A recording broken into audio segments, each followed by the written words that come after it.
మహిళా రిజర్వేషన్లపై నేతల కన్ను. సో గతంలో ఏముండేది తెలుసా, వారసులు జీవన్ రెడ్డి పోతే జీవన్ రెడ్డి కొడుకో కోడలు రావాలి, సో లేకపోతే కేసీఆర్ పోతే కేసీఆర్ కొడుకో కోడలు రావాలి. ఇప్పుడు రేవంత్ రెడ్డి సంబంధించిన ఎవరు వస్తారు, సో ఇట్లా కోమటిరెడ్డి రాజగోపాల్ రెడ్డి, కోమటిరెడ్డి వెంకటరెడ్డి, ఇట్లా వారసత్వం ఉంటుండే. సో ఇప్పుడు కొత్తగా ఏం జరుగుతుందంటే మహిళా రిజర్వేషన్ ఆల్రెడీ వస్తుంది, ఇంప్లిమెంట్ అవుతుంది కాబట్టి 60 సీట్లు పెరుగుతున్నాయి కాబట్టి ఎక్కడ ఏ సీట్లు ఎవరు ఉంటారో అర్థం కాని పరిస్థితి. కాబట్టి ఇప్పుడు ఏం జరుగుతుందంటే వాళ్ళ భార్యల్ని, వాళ్ళ కోడల్ని, వాళ్ళ కూతుర్లని రంగంలోకి తీస్తున్నారు ఇప్పుడు నాయకులందరూ కూడా.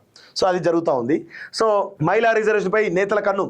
భార్య, కూతుళ్ళు, కోడళ్లతో రాజకీయ ఆరంగేటం చేయించేందుకు ప్లాన్. నియోజకవర్గాల పునర్విభజనతో 179కి పెరుగున్నటువంటి సీట్లు, 33% రిజర్వేషన్ల కింద మహిళలకు ఏకంగా 59 స్థానాలు.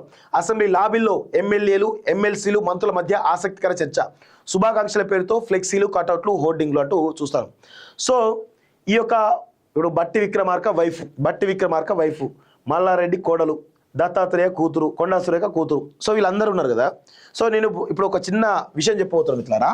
సో ఇప్పుడు మహిళా రిజర్వేషన్ తోటి ఇక్కడ చాలా పెద్ద ఎత్తున, అంటే నేను ఏదో నెగిటివిటీ కాదు, ఇక్కడ విషయం ఏంటంటే బడుగు బలహీన వర్గాలకు అన్యాయం ఎట్లా జరుగుతుంది అనేది చెప్పే ప్రయత్నం ఇది. అందులో మహిళలకి ఎక్కువ అన్యాయం జరుగుతుంది.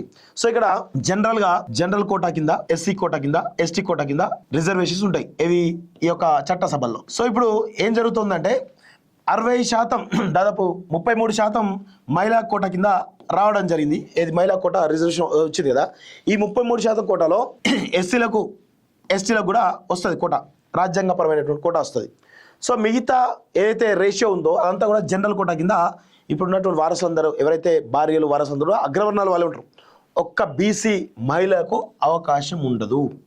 బీసీ మహిళకు అవకాశం ఉండదు. 100% అగ్రవర్ణాలే ఏలబోతున్నారు. సో ఇది పెద్ద బడుగు బలహీన వర్గాలకు ఇది పెద్ద ఇబ్బందికరమైనటువంటి అంశం.